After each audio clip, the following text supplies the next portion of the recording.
시청자 여러분 안녕하십니까? TJB 8시 뉴스 시작합니다. 아직 6월 중순도 되지 않았는데 벌써 한여름 같은 더위가 이어지고 있습니다.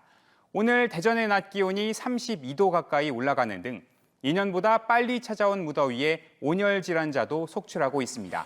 습도 높은 무더위가 목요일까지 이어질 걸로 예상되는 가운데 폭염 시 외출 자제와 수분 섭취 등 건강관리에 각별한 주의가 필요합니다.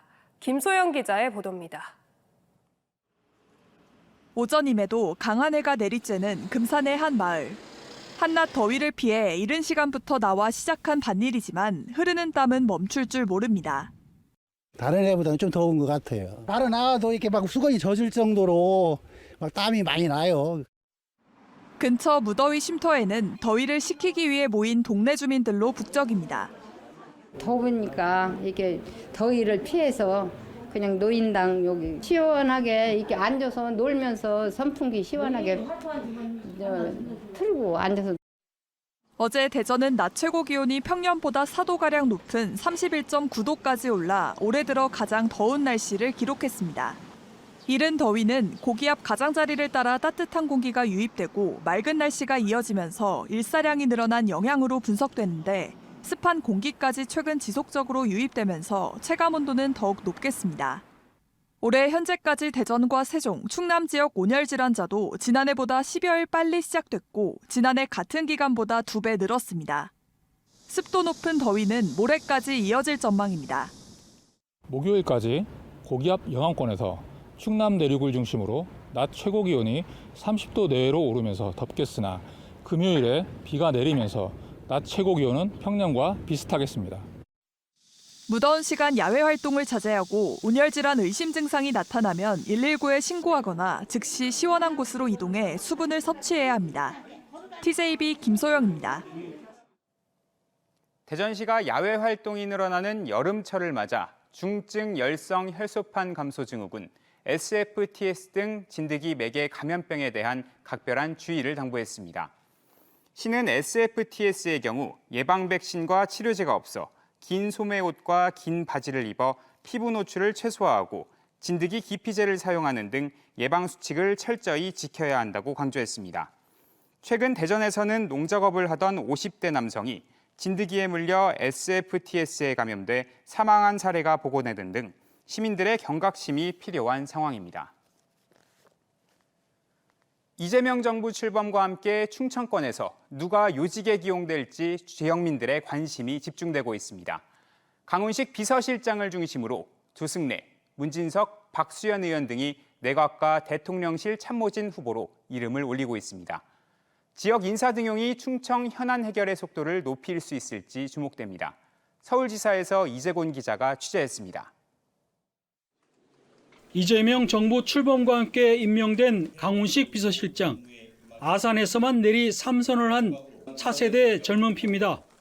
대전서 고교를 나왔고 지역 국회의원을 지내 누구보다 충청의 열정이 크고 대통령실 사령탑인 만큼 기대감이 높습니다. 대통령 취임 후 첫 만찬에 초청된 조승래 의원과 문진석 의원도 주목받습니다.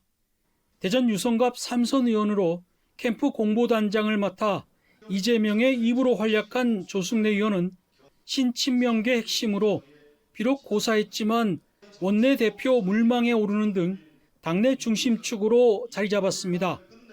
입각 가능성도 있지만 내년 지방선거 대전시장 하마평에 오르고 있습니다.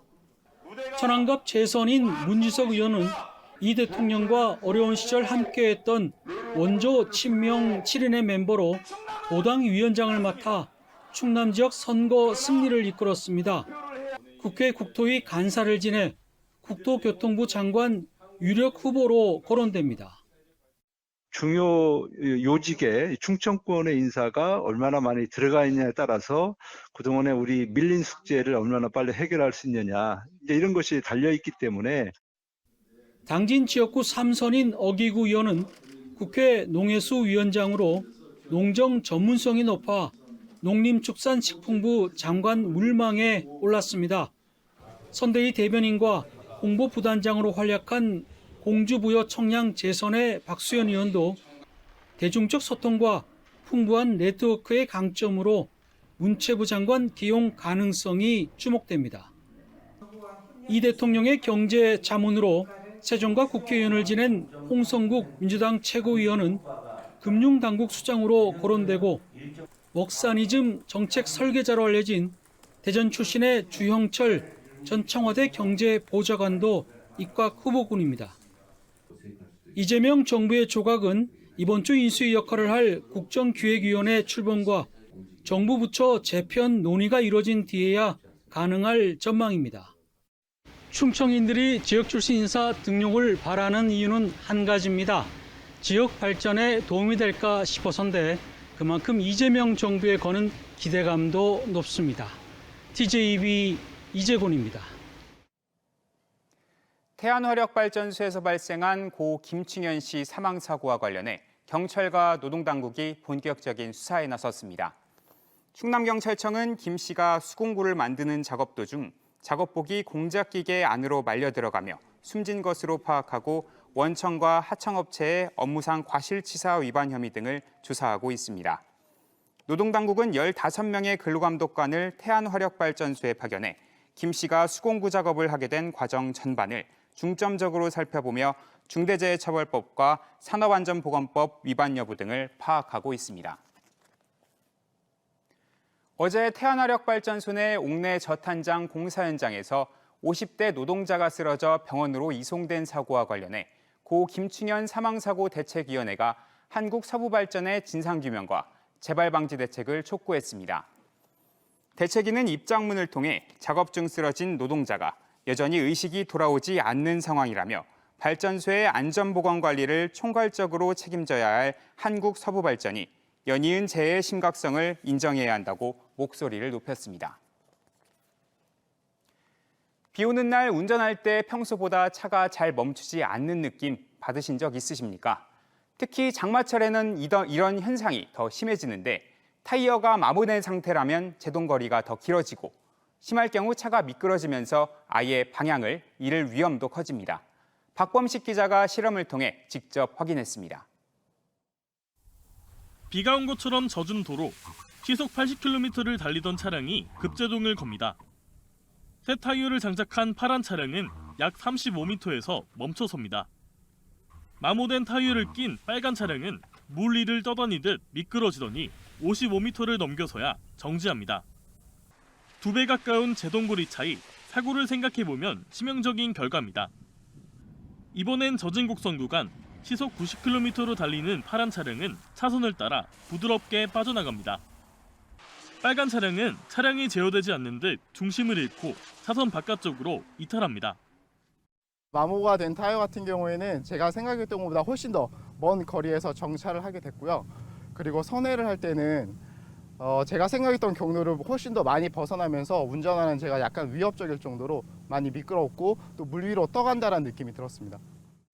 전문가들은 마모 한계선보다 여유 있게 3mm 깊이에서 타이어 교체를 권고합니다.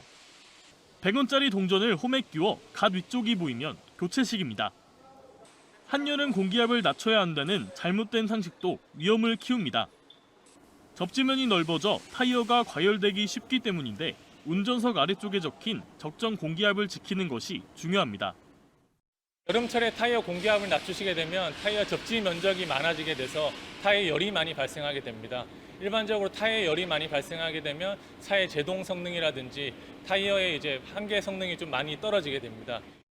장마철 보이지 않는 타이어 상태가 사고를 가릅니다. 정기적인 점검이 확실한 예방책입니다. TJB 박범식입니다.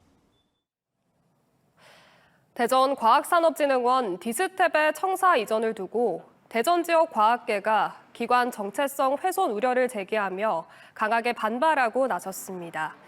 공공과학기술연구노조는 디스텝은 대덕특군의 정부 출연 연구기관과 지역 산업을 연결하는 역할을 수행하는 만큼 원도심 내 한남대 캠퍼스 혁신파크로의 이전은 고유의 기능과 정체성에 중대한 타격을 줄 것이라고 지적했습니다. 또한 직원들이 이전 계획을 언론 보도를 통해 알게 된 점도 문제라며 이전 결정 과정에서 구성원 참여를 보장하고 대덕특군의 융합연구혁신센터 준공 즉시 입주를 보장할 것을 대전시에 촉구했습니다. 김태흠 충남지사의 지천댐 건설 신속 추진 입장에 대해 청양 출신 충남도 의원이 강하게 반발했습니다. 더불어민주당 이정우 도의원은 정례회에서 청양 군민이 반대하는 사업은 추진돼선 안 된다며 지사의 일방적인 추진은 불통과 독선이라며 날선 비판의 목소리를 냈습니다.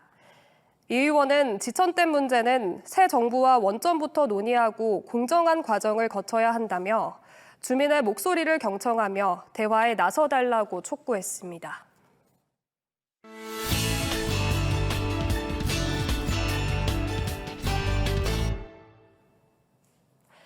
탄소 중립과 수출 확대, 이제는 중앙정부가 아닌 지방정부가 직접 움직이는 시대입니다. TJB는 오늘부터 4차례에 걸쳐 글로벌 기후외교와 수출시장 개척에 나선 충남도의 신산업 전략을 차례로 짚어봅니다. 그 첫 순서로 오늘은 충남 중소기업들이 수출에 물꼬를 튼 인도네시아와 호주 수출 상담의 현장을 김상기 기자가 전해드립니다. 인도네시아 자카르타의 한 호텔. 충남의 중소기업들이 제품을 진열하고 현지 바이어를 맞이합니다. 설명부터 가격 협상까지 상담은 곧바로 계약을 겨냥한 실전입니다. 기업인 포럼과 함께 열린 상담회에서 참가 업체들은 바이어의 마음을 얻기 위한 전략을 쏟아냈습니다.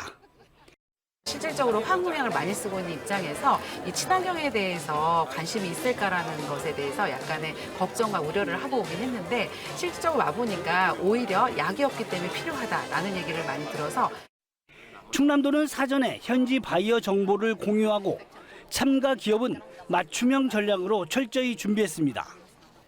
Dan kami di Indonesia juga petani-petaninya bisa lebih efisien karena ini terus terang eco-friendly. Eco-friendly kita perlukan untuk Indonesia ke depannya. Kita coba mengurangi daripada penggunaan chemical. 호주 시드니에서도 상담은 이어졌습니다. 건강기능식품, 한류식품, K-뷰티 등 현지 수요를 겨냥한 품목들이 높은 관심을 받았습니다. 충남의 26개 기업이 참여한 이번 상담회는 바이어 연결, 현지화 전략, 실시간 피드백까지 통합형 수출 지원의 효과를 입증하는 자리였습니다. 대기업이나 중견기업은 스스로 시장을 개척할 수 있지만 중소기업은 방법을 모르는 경우가 많잖아요. 그래서 해외 출장 때마다 작지만 강한 기업들을 꾸려서 새로운 시장을 개척하고 있습니다.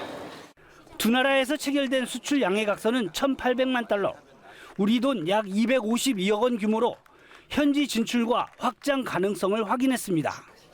충남도는 다음 목표로 중동과 유럽 시장을 겨냥하고 있습니다.